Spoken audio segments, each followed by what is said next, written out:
Alright, welcome back to some Pathologic HD.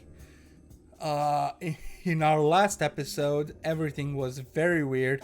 We were taught how to play by two masked weirdos, both of which were very disconcerting, and we met Worm. Now, our objective was to meet with Simon Kane, a man with incredible lifespan. We already went and met his niece, who told us that she has important information to tell us, but we need to talk to Simon first. Now, oh god, that building is still so very disconcerting. It's so huge, and if you haven't seen the last episode, it's a big floating building apparently made out of paper called the polyhedron. It's so unnerving, and the way it just looms there in the distance as an outline, it's so very weird. All right, now this is where the man with a long life, Simon, lives. So let's go say hi to Simon. Ooh, Simon's got some nice decor. I'm not really sure about the two hat racks, coat racks, but I love the plant. Let's go in. Again, very nice abstract art. Really brings out the home. Okay, nothing out of the usual. At least it's got more rooms than the other buildings. I don't know who that is, but she looks charming. Simon the Sorcerer, I presume? So the Saburovs have offered patronage to some changeling. Who is she? Oh no, this is Georgi. Most venerable doctor, it is with great impatience that we have been expecting you. You need not delve into the minutiae of your business with us, since our family is well acquainted with your scholarly work. We are also quite aware of the difficulties you are experiencing and well prepared to do our utmost to support you. It hurts me all the more to be the one to inform you that Simon, my consanguineous brother, the creator, the keeper, and embodiment of all that surrounds us, has been murdered. How very, very convenient. I can't believe it. It cannot be. The game has, in previous episode, the game has warned us that we should not be assholes to people. Like seriously, it's one of the main game mechanics. We are supposed to upkeep our reputation. So let's not drop the professionalism, because I think this would be dropping the professional mask, the masquerade, and it seems that these people living in this weird ass town really care about their reputations and the reputations of the visitors. So so Simon has been murdered. I can't believe it. It just cannot be. My brother was murdered last night under the strangest of circumstances, but for all the mystery surrounding his death, I'd rather eschew the notion that his departure was connected with whoever had visited Simon that evening. The visitor is a man of laudable rectitude and an old friend of our family. They are witnesses to testify that he and Simon did nothing but converse. So who was the visitor? Someone you know quite well. The man whom my brother saw last night was your colleague, Isidor Burak. Was he not the very person to advise you to come here as well? I would have told you that I'd been brought here by the hand of fate not so long ago. A naive man that I was. Isidor has done more than he thinks. I have a lingering feeling that the time itself is using uncontestable powers to further its own intentions. What do you think? Categories like time, nature, and fate deprive man of responsibility for what goes on around him. I was taught to avoid this worldview. It could be that my mind is clouded by sorrow, but I cannot escape the feeling that your arrival was no coincidence. Your choice was made for you, my dear doctor. Let us not blame fate for it. Isidore wrote to you without making us aware. He took a risk that could have displeased our family. Why do you speak the word fate in such disgust? I prefer the word time, in a fatalistic sense of the notion, of course. So Simon wasn't aware that I would come. Even though we were uncertain of when you would arrive, my brother was looking forward to meeting you. The tragedy may have been a consequence of the actions he took in the preparation of your arrival. Someone has taken a powerful piece from the chessboard, a piece upon which your position here depended. It is doubly regrettable that Simon was playing on your side. My sincerest condolences to you. Is there anything I can do to help? Do you want to help us, Doctor? Find the murderer for us. My brother Victor, who is in the wing next door, would share some of his thoughts on the matter. Help us, and the reward will not disappoint you. Indeed, it seems there are too many coincidences. Your brother's murder can just as well be called the murder of Bachelor Dankowski. I will help you in every way I can. I am convinced that if there is anyone at all that can help us solve this puzzle, then it is you. The mission calls for someone as astute and inventive as yourself. If Isidore was an instrument of fate, that Simon's murder is a message that fate intended for you personally. Do not think I am inclined to blame you for that. I'm not. How do you plan to look for the murderer? We will take our own measures. The only thing I expect from you is to be yourself. Do only what you think is required. Whatever you find out, whatever you do, whatever your day turns into, everything is a clue to the solution of this puzzle. I repeat, everything that is happening here is happening on your account. You have my sympathy. Okay, now we need to go talk to Victor.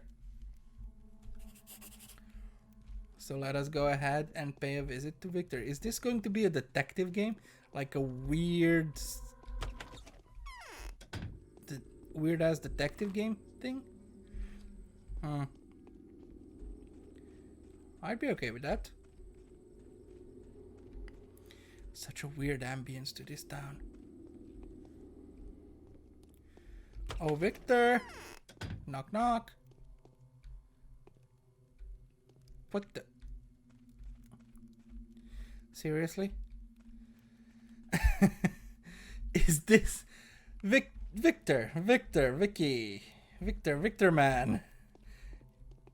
Are you sure that that is really what you want your visitors to see first when they enter your home, just straight off the bat?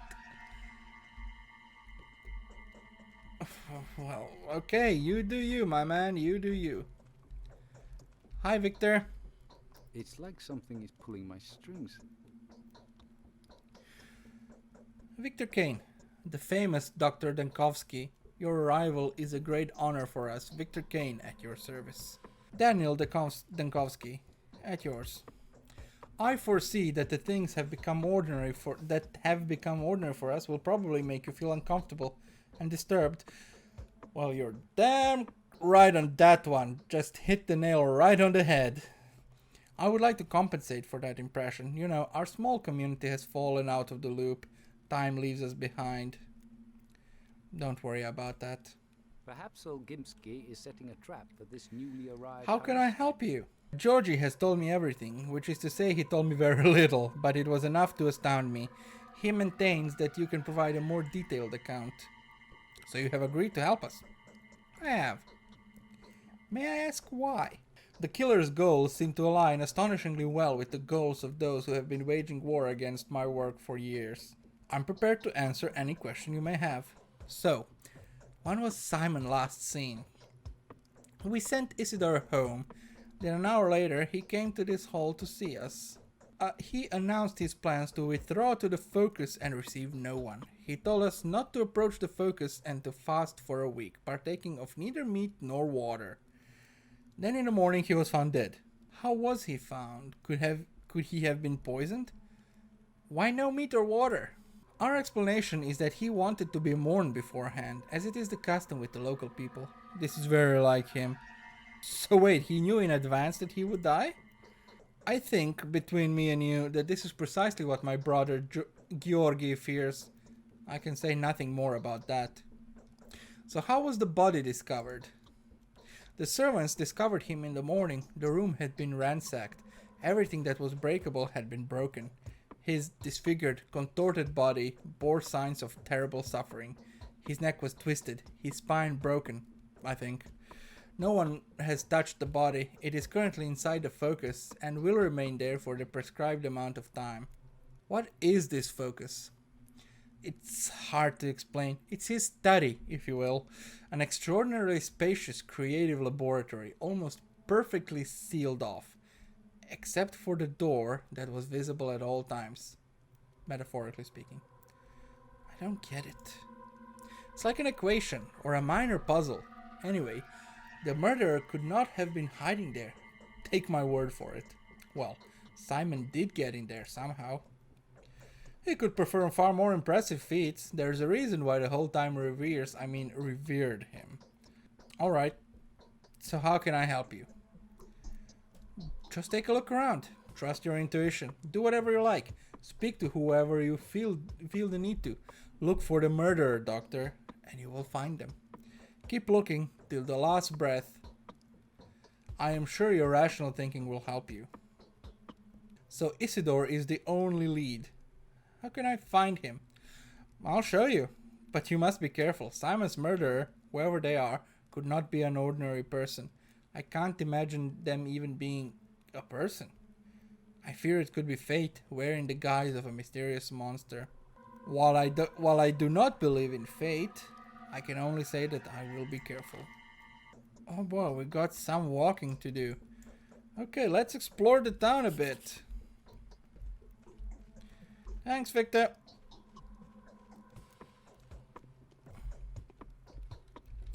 Oh, so apparently this door is fake.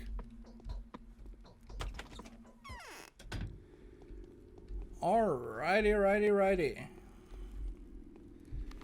So we need to go and talk to Isidore.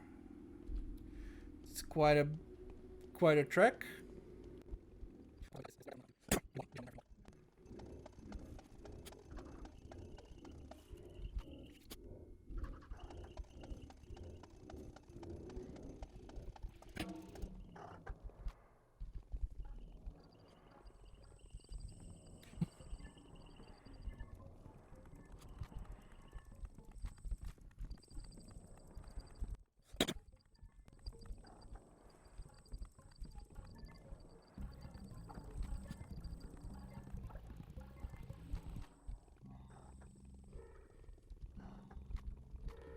Alright, we should be nearby. Which house am I looking for?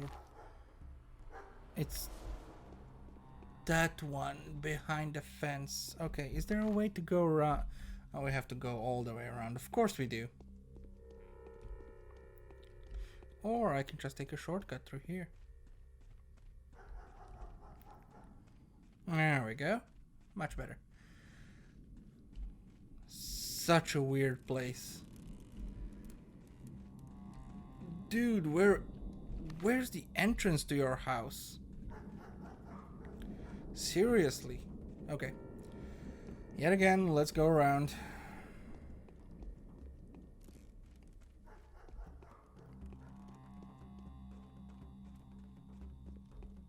Oh. Why, hello, gentlemen. You two look exactly the same.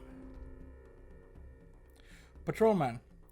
A foul murder occurred here this night. No unauthorized access is allowed. Inspecting the crime scene is strictly forbidden until further notice. Who was killed? Well, you're not a local, sir, so you're unlikely to understand the loss we've suffered. Isidore Burak, a great surgeon, a benefactor to us all, an all-around skilled doctor, an outstanding man, beloved and well respected by us locals. Does it really always have to take the very best? What a foul time to live in.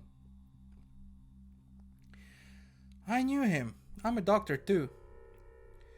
Whoever killed our only doc must surely be looking to get us all killed. Isidore could cure anything. He also knew how to make cuts or incisions, because he was a warden. He knew his lines all right. Like I said, it all makes sense. Whoever killed Simon took Isidore's life too, and this is merely the beginning. What makes you think the two cases are connected? Well, who would have heart to attack such men? If you had asked me yesterday, I'd have told you that no one would dare inflict such an ugly wound on this town. But if there is someone, it has to be just that, someone. Although it looks fishy if you ask me, that thing was no man, that's what I think. Would you care to elaborate on that? See, this murderous deal is all mysterious. There was a talon stuck in the victim's chest. Go ahead, bend your arm at the elbow, good sir. Yeah, like that, there you go. That's how long it was. It broke off. There was dust on the floor, for the deceased has been renowned stepwalker, and the dust was all covered in hoof steps and like traces of a sharp bone, I guess. As if someone was using a walking stick around there. I'm telling you, it's her. The Shabnak Hadir, the clay man-eater. I wish to inspect the building. We've been assigned to this post by Alexander, the head of the Saburo family. His house is in decline right now, but it's still powerful and very much respected. For it is they that's been responsible for maintaining worldly order and public safety in the town since the olden days. Please kindly address your concerns to him. There's their rod. You just take that road up there and get to the cape. As for me, I'm not authorized to let you in. You should have said so from the start. Okay. Let's get to the rod. Something's burning down there.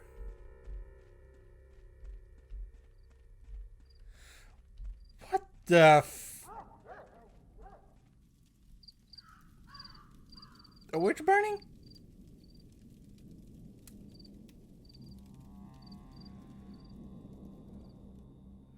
How very brutal. Young lady, what was that? Oh dear, oh dear. Oh, what have you done? How is it? That was no Shabnak, that was a girl. A living girl. Get lost and never set foot here again. But in the fire she is not to burn, for she is made of clay. Wrong, all wrong. Hardened she must and fall apart. What have you done, you dimwits?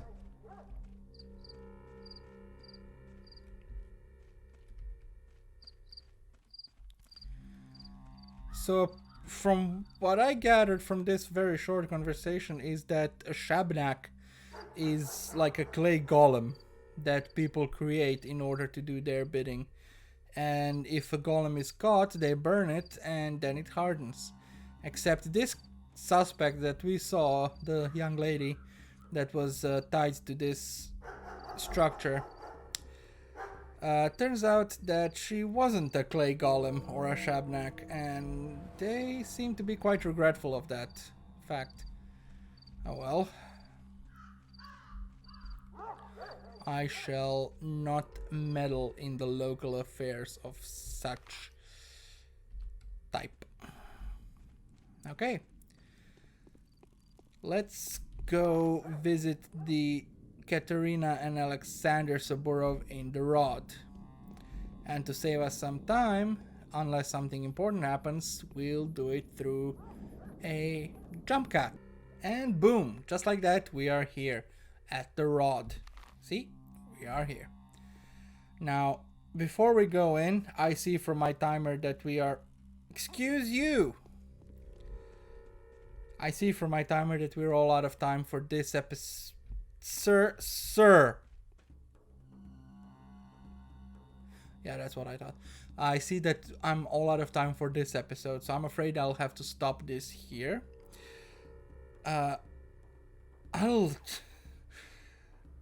This shit's weird, man, and I gotta say I'm enjoying every single bit of it.